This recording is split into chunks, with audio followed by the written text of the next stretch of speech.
it's on therapists, on mental health professionals to, again, don't be annoying to people, don't shove it down people's throats, but when there is an opportunity to inform. Welcome to the Couples Therapist Couch, the podcast for couples therapists, marriage counselors, and relationship coaches to explore the practice of couples therapy. And now, your host, Shane Birkel. Hey everyone, welcome back to the Couples Therapist Couch. This is the podcast that's all about the practice of couples therapy. I'm Shane Birkel. I'm a licensed marriage and family therapist, and I'm here to bring you the most up-to-date information on how to help people have a better relationship. So whether you're a therapist who's looking to learn more about working with couples or a person who just wants to have better relationships, I'm hoping that this information will be valuable for you. I try to bring on many of the leaders in the world of couples therapy for interviews. So if you're interested in this, definitely subscribe and like the episode. I'd be really, really grateful for that. And if you're interested in the Couples Therapist Inner Circle, there's more information about that in the show notes, and you can click the link to find out more. So thank you so much. Please click subscribe, and I hope you enjoy the show. Hey everyone, welcome back to the Couples Therapist Couch. This is Shane Birkel, and today I'm speaking with Dr. Guy Winch, psychologist, speaker, and author, who's a leading advocate for integrating the science of emotional health into our daily lives. Hey Guy, welcome to the show. Well, thank you very much for having me. It's a pleasure to be with you. It's a pleasure to have you. And I wanted to mention your book and your podcast right away. You have a book called Emotional First Aid and a podcast called Dear Therapists, where you have people call in and do sessions where they talk about the things that they're struggling with and you help them through that, which is really cool. But can you tell us a little bit more about yourself? Sure, I'm a psychologist. I'm also an author. I have 3 books. Emotional First Aid is one of them. They're all science-based self-help. I also do a lot of, speaking and writing in different domains. The podcast, I'm a co-host with Lori Gottlieb. And what we do is kind of fun. What we are both advice columnists. I wrote one for TED. She writes one for The Atlantic. And so every week we choose a letter that comes to us. We do not discuss it beforehand. We have producers who set up a session, and then we will read the letter to one another, do like a bit of a case consultation on it, and then we'll bring in the person for a live session. Sometimes individuals, sometimes couples. It can be a mother-daughter, a married couple, boyfriend-girlfriend, whatever the constellation. And we will live, putting the plane together in flight, Lori and I will try and figure out how to move the session forward live without having talked about it beforehand. And then at the end of the session, we give the people actionable advice in multi-parts that they have to do within 1 week. And then they do it, they report back to us how it went, and we have a wrap-up after that. And that's all in one episode. You get the full arc. Because we both kind of felt like advice is fun. You never find out what happens. In this case, you do. And it, as you might expect, it sometimes goes to plan and often not. That's great. I can't wait to check it out.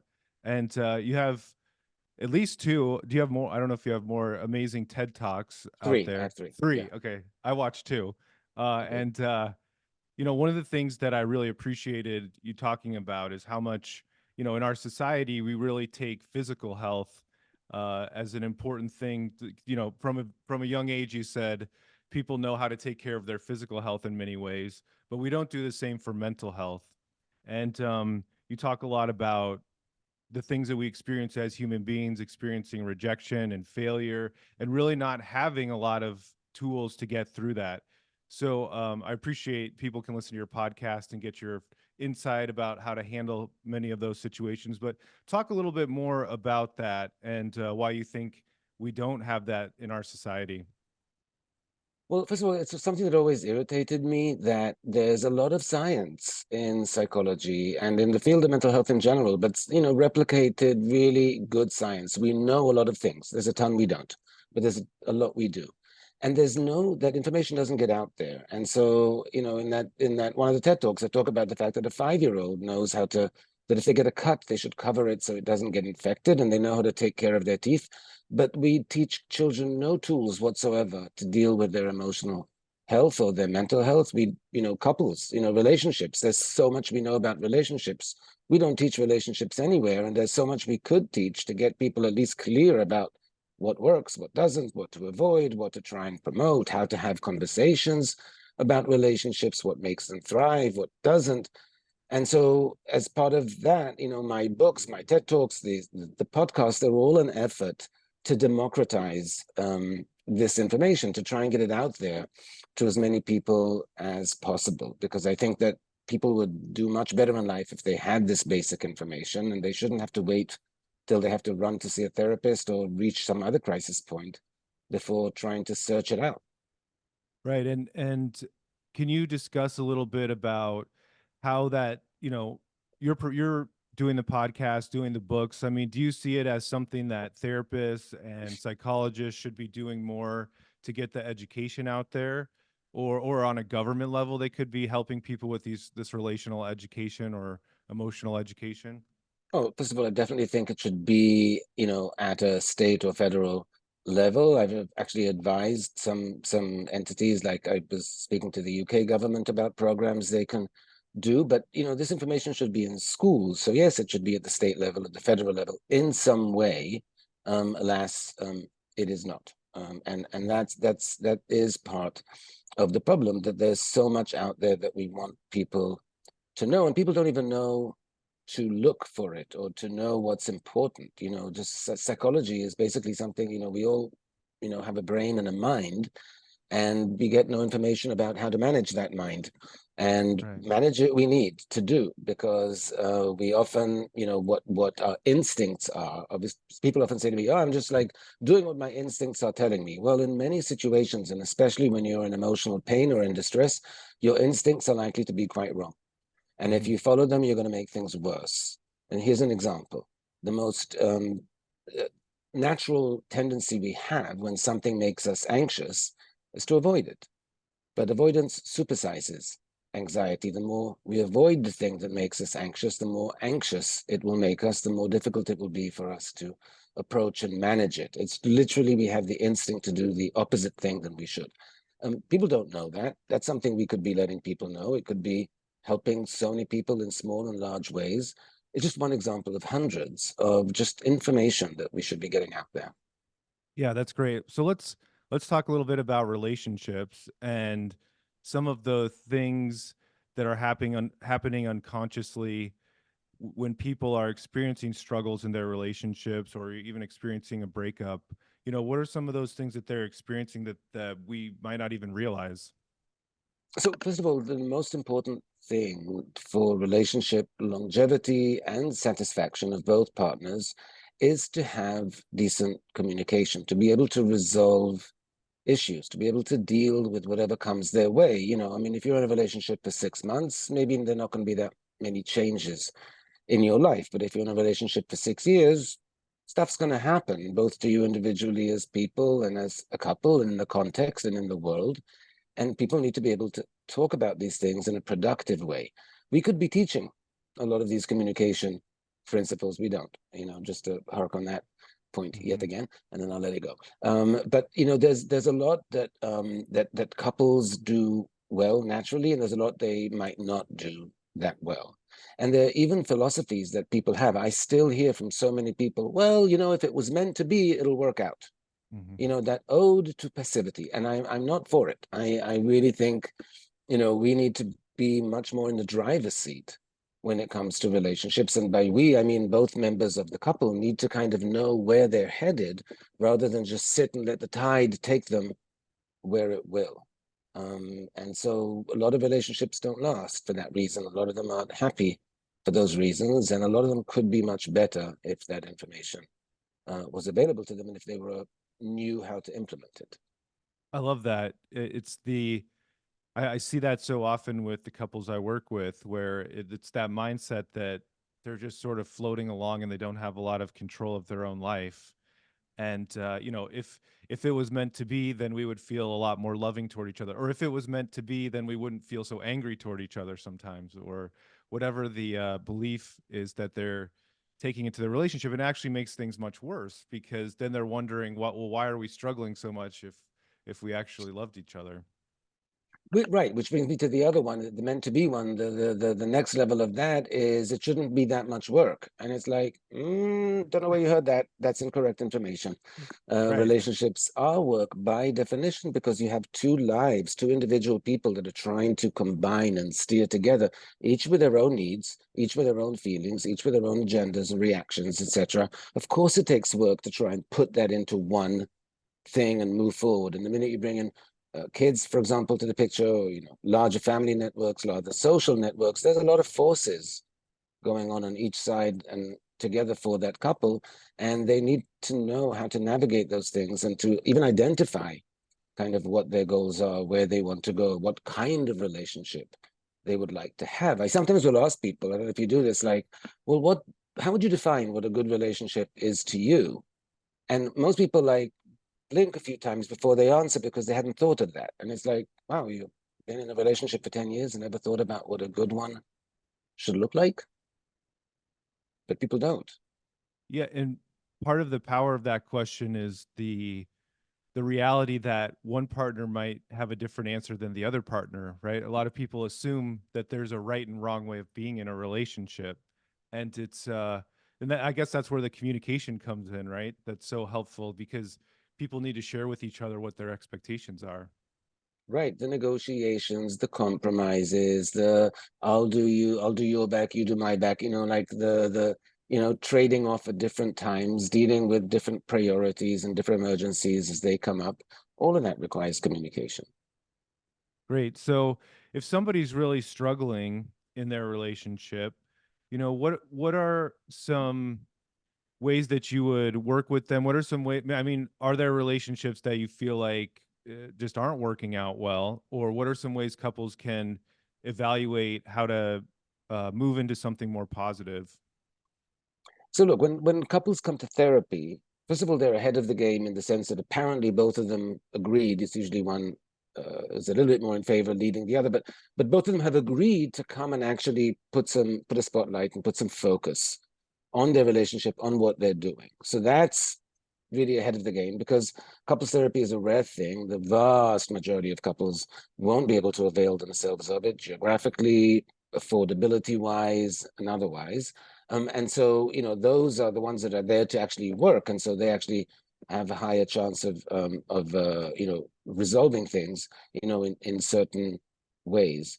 But the first thing is to be able to kind of put things on the table in an open way and say, here's how I'm feeling, here's what I'm thinking, tell me what you're feeling, tell me what you're thinking, let's actually talk. One of the things I recommend to all couples is have a meeting once a week, once every other week, of at least half an hour, in which each of you have to come with one topic you want to discuss. It could be minor. It could be, and really, if you're starting this out, start with something small, but just get into the habit of having a management meeting. This is a relationship, it's a system. Have a management meeting about how is this going? How are we doing? Anything we should talk over? The week is busy, life is busy. Let's set aside some time so we can just even reflect together on, do we need to address something? Are there any tweaks, any requests, any concerns, any issues to kind of hammer out? First, create the space to do that. That's what couples therapy does. It gives you the space, but you can have that space without couples therapy. Create it. Set up a regular meeting time and have that as a time to go over things and see what you can change, improve.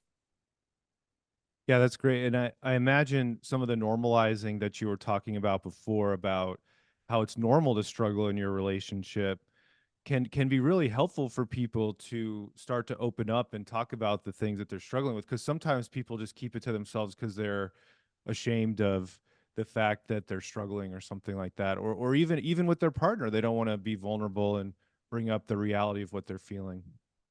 Absolutely right. The I don't want to be vulnerable, so I don't want to bring it up is a big factor. Here's another big factor that happens far more often than people realize is the mind reading. or the assumption thereof, i.e., I don't have to bring this up with my partner because they know they upset me. They know that was important to me, and they don't.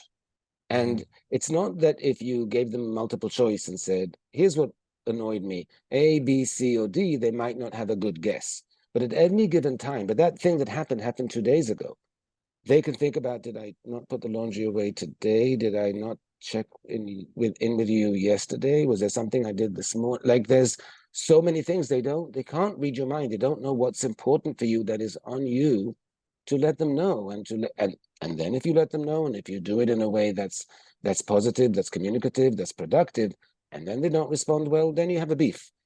But don't have the beef before you've actually let them know, like, this was really important to me and you didn't show up for it. Unless they know that, unless they know this is really important for you, they're going to have a hard time guessing.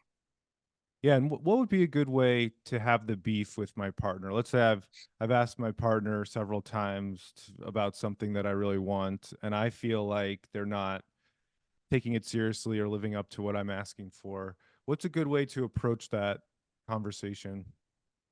So my first book is called The Squeaky Wheel. It's about the psychology of complaining. And in Mhm. it, I describe a technique I recommend for couples to voice complaints called, the complaint sandwich. And the essentially is the following, that when you have a complaint to your partner, it's going to make them feel defensive.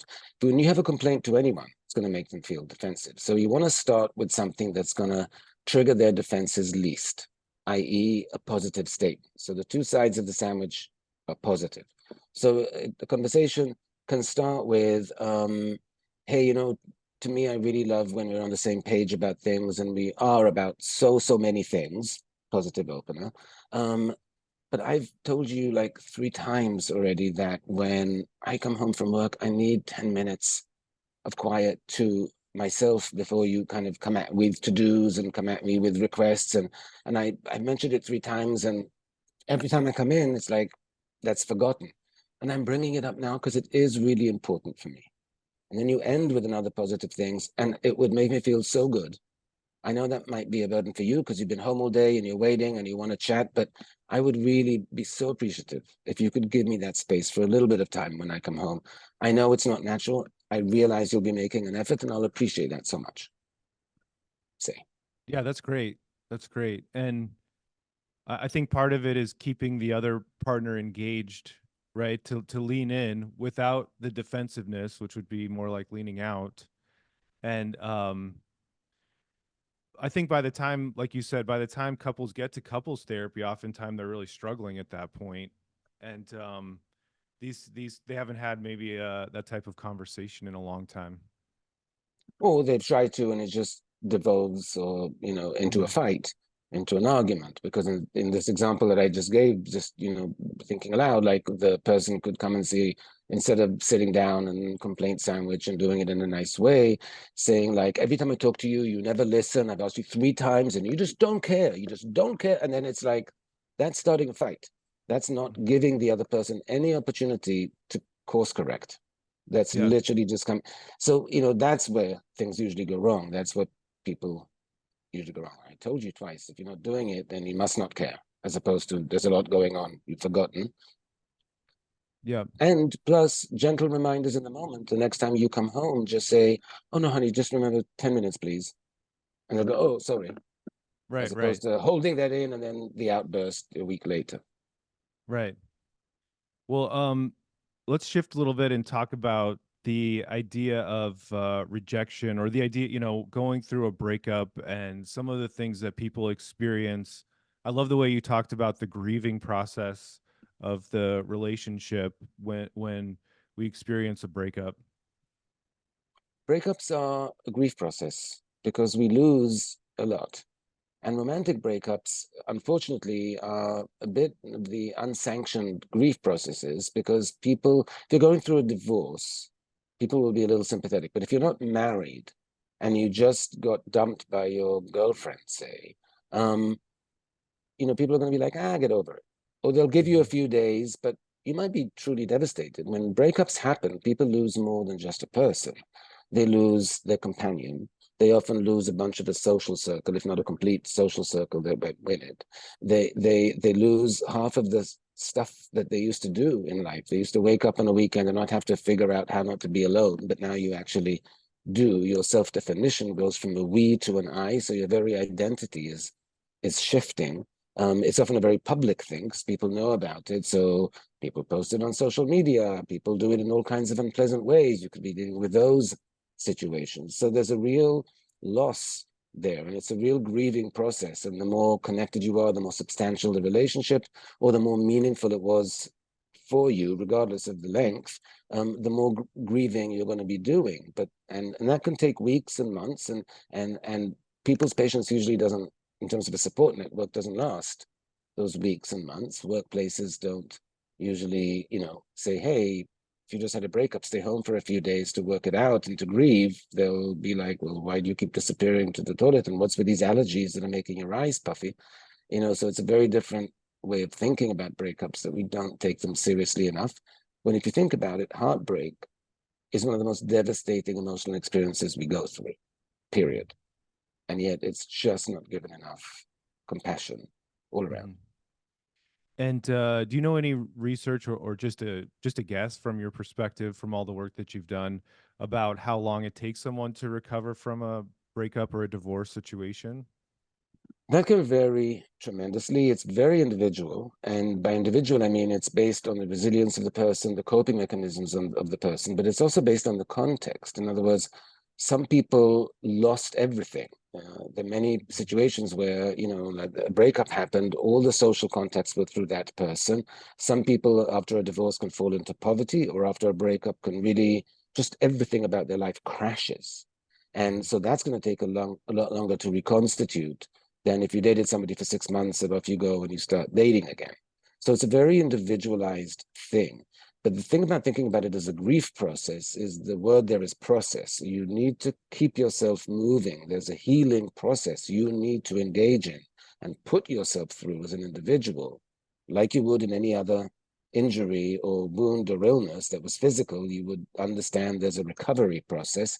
Here too, there's a recovery process, except it's not your body that's doing it naturally. You need to implement it. You need to start replacing all that you've lost. You need to start reconstituting your social circle, your support network, your community, even your physical spaces, to reestablish yourself and to not just live among voids. Maybe this is an obvious answer, but can you talk a little bit about the science of, as human beings, why it's so devastating going through something like a breakup? And you're talking about the loss of even community and the disconnection and all of those things, but if you could go into that a little bit more. Sure. Well, there's different areas of science here. We know, for example, in the neuroscience domain, that breakups register, romantic breakups, when they're harsh, register in the brain very similarly as any kind of withdrawal from opioids that an addict, a heroin addict, a cocaine addict might have, that feeling of withdrawal, of like, oh my God, I need this thing. Without this thing, I can't deal.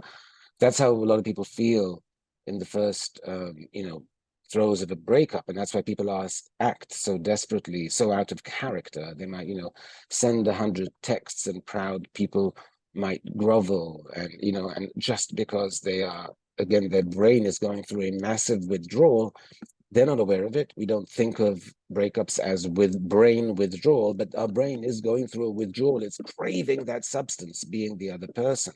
So that's the desperation people feel.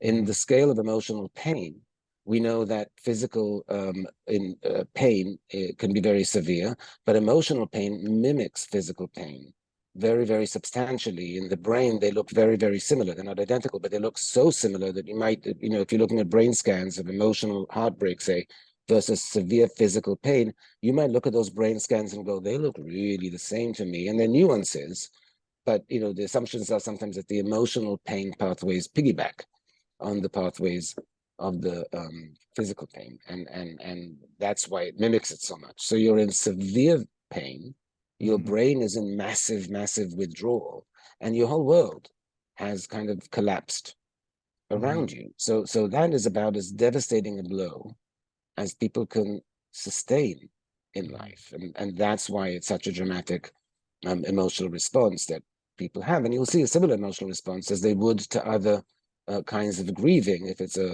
losing a relative or other kinds of things, it's going to look quite similar. Even with losing, when you lose somebody, when somebody dies, then you go through the bargaining and, praying and trying to get them back and making deals, with whomever to try and get them back. And when it's a breakup, that's not headed towards some kind of higher entity. It's towards the person, the begging, the bargaining, the harassing, all of that, that a lot of that kind of goes that way. But the science is also about we are social animals and we thrive in tribes and communities. We have a need to belong, which is very fundamental, an unconscious need to feel like we belong somewhere, that when we don't, we feel very, very at risk, very, very exposed, very raw, very in danger. So all of these things get triggered around a breakup. And so that is a lot of psychological, emotional assault that's happening to you. And people need to understand that it's not a trivial thing. And that's why the emotions associated with it are so intense. Mm-hmm. Can you talk a little bit about the difference between, like, if I have a grandparent who passes away, the grieving of, like a family member or a friend versus the grieving of a romantic partnership, someone who I wanted to share my life with? In general, when it comes to loss and grieving, there's a difference between somebody who was in your daily life, who was part of your daily life, and somebody you might love and care about tremendously, but you see them intermittently. Because you can love a grandparent as much as one can love a grandparent and feel absolutely devastated when they die. But it's not as if everything you do in your day will remind you of them. It's not as if every corner you turn, every object that you look at, every item, every nuance of the day-to-day reminds you of that person, because they weren't in that space. But your romantic partner was. Your romantic partner was everywhere that you look, usually, certainly if you were living together. And if it went on for a while, they were associated with everyone you knew them and knew of the couplehood. So the confrontation with the loss happens at a level that's so much exponentially more intense and severe when you lose someone like a romantic partner, because they were in your life in such a more intense and comprehensive way than a relative you would see less so. Even though you might, again, truly, and that's not to diminish the pain of those losses, they're significant. But the reminders of them, the ability to get through a few hours without having to think of it, though, that's where those differences lie. I see. Yeah.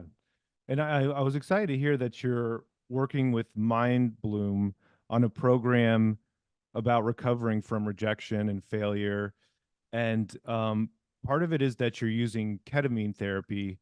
I'd love to hear a little bit about that, but also just in general, some of the things that people can do as they're grieving or recovering from a breakup or something like that. Other ideas Sure. too. So just some background. Ketamine is it's classified as a psychedelic. It's been FDA approved for treatment of depression and anxiety for, I think, around 20 years, something plus minus, something like that. And prior to the pandemic, those treatments were given by infusion in psychiatrist offices often. But because of the pandemic, they started approving administration at home. And Mind Bloom is a company that does ketamine treatments at home. They just published a few months ago the largest ever in a scientific journal study of, I think, over 1,000 subjects who went through their treatment for depression and anxiety, and had stellar results, like really, really good results. And they contacted me because they wanted to create additional programming for people. People go through a course of treatment, but like with other kinds of treatments, they might come back for a couple of treatments in a year or so, or repeat things, as needed. And they wanted to do a program that was focused on things like rejection or heartbreak, failure. We also talk about rumination. We also talk about loneliness and connection. So they asked me to create this program for them. I created the program. I speak in videos and I do a guided meditation. I don't administer the ketamine. You need to get a doctor's approval for that. They have physicians on staff, psychiatrists that will evaluate you. This is all done very, very much on the up and up. The dosages are very, very specific. They're, sent to your home. You need to have somebody with you when you're going through it because you are going through a psychedelic experience. The advantages of ketamine and why it's a popular treatment and as a psychedelic is because it increases neuroplasticity in the brain. It allows the brain to create new connections and important connections, often in pathways associated with, emotions and those kinds of things. The psychedelic experience often promotes larger perspectives and a larger sense of consciousness and a greater perspective that allows you to get a little bit of distance and to connect to things. And during and after, there's this window of neuroplasticity where you can form different connections and think of things in a different way that will stick, in a more substantial manner. So this is something that we're hoping is going to be helpful to people as individuals. But when you want to think about relationships or couples, it's going to be significant there as well. Because I don't know if you've ever worked with, I'm sure you have, you must have couples in which one person was, let's say, significantly depressed, had a clinical depression, or had an anxiety disorder. That is very disruptive to the couplehood, as any illness would be in a couple. Just land a significant illness that has an impact on quality of life on one partner, it's going to affect the other. And it also, when people are depressed, I've worked with a lot of couples, say when one person comes in and they I don't know if I love my partner anymore. But when they're clinically depressed, they're going to have a hard time connecting to any positive feelings of joy or love, because that's part of what depression does, the flattening, of affect, in that way. So we're also hoping that these kinds of programs will be helpful to couples as well as individuals in numerous different kinds of ways. And certainly when people set intentions or, do integration sessions after these, after the actual treatment of the ketamine, then they can really reform connections and rethink about their relationships in new ways that will, again, kind of take root and allow them to make shifts and changes. So that program just launched a couple of months ago, but I'm excited to see what it might do and how it'll have an impact in a very broad way. It's one of the things I think people want in our society is a quick fix, right? Where you just take a pill and you feel better.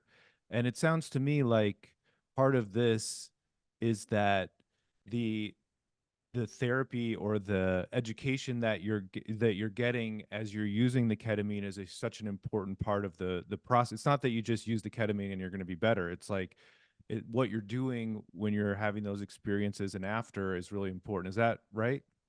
Yeah, and I would actually expand that. And I would say that that's true almost of all psychiatric treatments, medication, substance and medication treatments in psychiatry. Because, for example, you can take medication for attention deficit disorder. If you're not going to change your habits, there's only a limited impact the medication itself will have. You can take an antidepressant. But if you're not going to change your cognition, the way you think about things, and remain rooted in a very negative perspective or a very negative point of view or in ruminative thinking, you're working against the impact of the medication. So it's always about medication and habit change, or changing the way you're thinking, or changing the way you're experiencing, or reframing things. There's always that duality that's most effective, is that the medication itself should set you up to then make these other changes in your thinking, in your behavior, in your communication, in your relationship, in any other context of life. But the real changes that the medication are supporting, as opposed to relying solely on the medication, that's going to be much less effective in almost every kind of psychiatric situation I could think of. Yeah, great. And I'd love to hear a little bit more specifically about the ketamine therapy. As far, is that an IV drip that needs to happen at home, or No, are there because other that's ways of? going to be complicated. It's actually a tablet that you put under the tongue Okay. for 7 minutes, I think, or something like that, and then you spit it out. When I do the guided meditation, there's a point in which I tell people, now time to spit out the medication, because you've absorbed what you need to absorb, and now the rest will happen without you keeping it under your tongue. But it's a small thing to put under your tongue. It's very unintrusive in that way. And I can imagine the individual either watching the videos or having a therapist to talk to as to guide them through it. But did you say there's some way that are couples experiencing that together, or is there? You need to have somebody there with you. So certainly there are couples in which if one person's undergoing the treatment, the other person will be the person who is with them just to kind of monitor it's a psychedelic and this is at home. So you want that. But what Mind Bloom offers, in addition to the material of the, setting intentions before the session, the guided meditations, the integration materials that come with every single session. My program is a series of 6 sessions. So in addition to that, there's a support group online that you can join to, share experiences. You have the medical person from Mind Bloom that will clear you. There's a guide from Mind Bloom that will help you before and after, and you're allowed to, be in touch with them. They highly recommend doing journaling after that experience because you want to capture experiences when they're fresh, and after the experience of the ketamine, they really encourage journaling related to what the intention setting was, what the point of that session was for you, or where it took you. So there's a lot of, it's not just here's a thing, put it under your tongue, see, and now you're done. There's Right. work to be done. This is our mind. It requires work, but that's the work. And the ketamine again is supposed to facilitate the work and the impact of those kinds of that kind of thinking and journaling and reframing and expressing. Certainly, couples afterwards can often talk about, well, what was that like, and what did you think about it, and share, and so it opens a lot of doors for conversation as well. Mm-hmm. But let's say if my wife and I are like, oh, this sounds interesting, we want to look more into this. Is it? And let's say I have a lot of depression. She has some anxiety, and so is it going to be one of us at a time who is taking the ketamine, or is it It's like? not a couples massage in that way, so Okay, yes, good. it would. You're not both lying there with, Right. but yeah, and it would also. I don't know if I would recommend that a couple literally go through the treatments together. It's Okay, it's more of an individual process. yes, but it has a lot of implications for a couple, and and if you happen to have depression and your wife happens to have anxiety and you both want to do it, the experts at Mind Bloom will tell you if they recommend you doing it literally together. I don't think they would recommend necessarily unless you want to bring friends in to it gets a little strategically complicated. But Right. yes, it's something that individuals can do, whether they're in a relationship or not, if both members of a couple feel that. And again, you have to qualify, you have to have the right diagnosis as diagnosed by the medical psychiatrists at Mind Bloom. So, you're not fudging this. This is something that's really medically sound and supervised. So if you meet those criteria, and I think they often don't even just say, oh, here we go. They might start with one session to see how it goes. They're quite conservative in how they do it, but they really make sure that you're taken care of in that way. That's great. And I only know about the United States, I think, but it seems like in the last few years, there's been a lot more acceptance of psychedelics in general, and a lot more states that are making things legal and advocating for those changes Yeah. because we're finding out more and more in the research how beneficial that they can be. Yes, but that is a result of a concerted effort of decades Uh-huh. to bring back the legitimacy of psychedelics. Because essentially, I mean, right now, I think this year MDMA is going up for FDA approval after years of very successful clinical trials, especially for things like PTSD. MDMA, for example, otherwise known as ecstasy, Molly, etc. But MDMA started out as a psychiatric treatment for trauma. It's Hmm. when it became a club drug that the government shut it down. Also medically, unfortunately, because it's extraordinarily potent as a treatment for PTSD. The same is true of psilocybin. They're going to be going up to FDA approval. Trials are, very successful and doing really, really well. Magic mushrooms, psilocybin, that is going to be going up later this year or maybe next year for FDA approval because again, they found really, really powerfully strong results with it. But it took a lot of, there were such negative associations to these treatments for so long from, leftovers literally from the 60s and 70s that, that had to be overcome. And I think today there's much more openness, there's much more awareness, and there's much more sophistication and knowledge that, says that, these can be powerful medications that can help a lot of people that other treatments have not.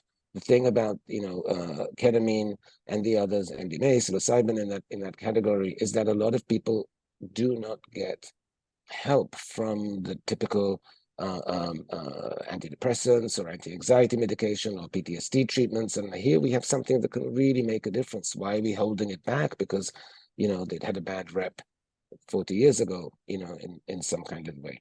So yeah, that's happening. And as a clinician, I'm extremely glad to see it happen, because just with ketamine, the minute I started working with Mindbloom, people I hadn't heard from for a while who saw these posts on social media and otherwise reached out and said, "Oh my God, you don't know, ketamine saved my life. I'm so glad you're doing Wow. that." And it's a powerful thing. Yeah, that's great. You were using it for yourself, you're No, saying?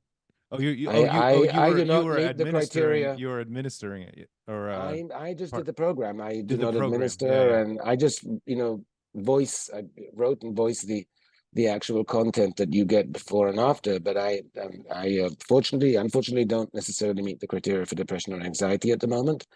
If I do at any point off the ketamine, I will go.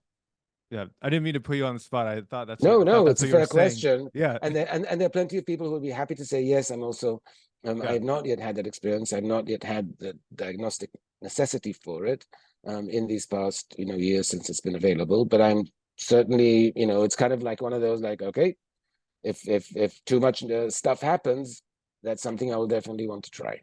Yeah.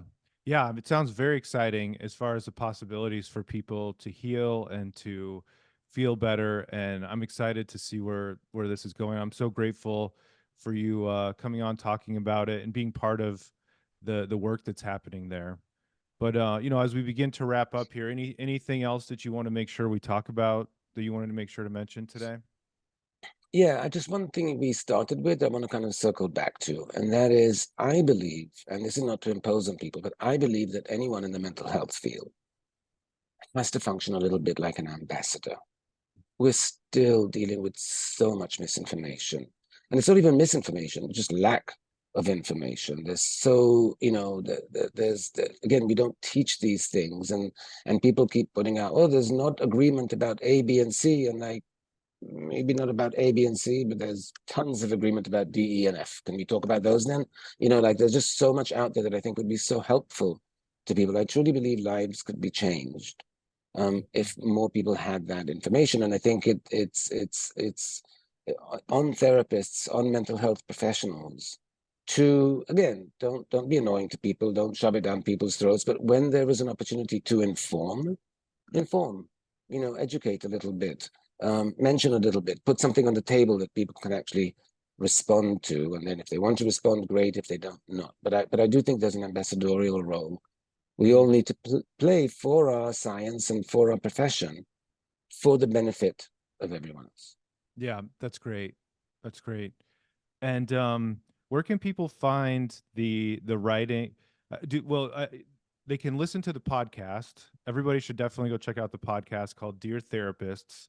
But did you Yes. say there's some place where you have like a written response? Is that something people should go look at or read, or do you just have a I website in have general that my website is guywinch.com, GUYWINCH.com, and they will find links to the podcast, to my 3 TED Talks, to my books, to articles, and to other kinds of things. And there's a contact tab if somebody needs to reach out. And so that's the best place to find these things. Mindbloom.com is where you can get information about ketamine treatments in the great. US. Great. Yeah, well, I'm just so grateful for all that you're doing for the field of mental health. Thank you so much for coming on here and talking about these things.